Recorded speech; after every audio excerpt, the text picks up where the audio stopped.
belga. Le président américain Donald Trump, en déplacement au Japon, a évoqué depuis Tokyo la fusillade terrifiante, qui a fait 26 décès dans une église au Texas dimanche soir.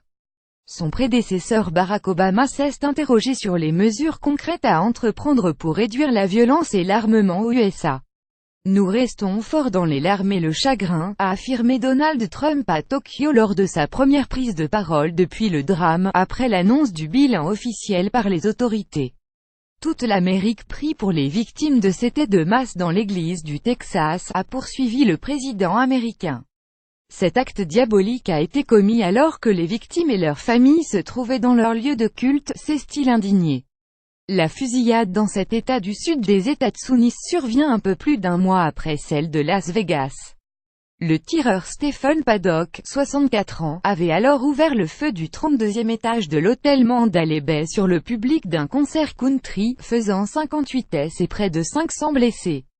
Après celle-ci, le président américain a refusé d'ouvrir un débat sur la législation américaine encadrant la vente et la détention d'armes. Durant sa campagne électorale, il a bénéficié des fonds du puissant lobby américain des armes, la National Rifle Association et NRA. Son prédécesseur Barack Obama, aussi fait part de ses condoléances aux proches des victimes de l'État au Texas.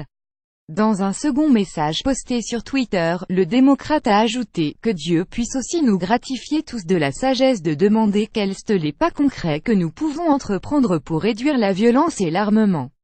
Donald Trump a entamé ce week-end une tournée diplomatique en Asie, en arrivant hier au Japon. Le Premier ministre japonais, Shinzo Abe, a adressé sur Twitter ses « profondes condoléances » aux victimes de la fusillade au Texas sur les réseaux sociaux. Monsieur Epps s'est également déclaré « solidaire, du fond du cœur, avec les Américains, dans ce moment difficile ».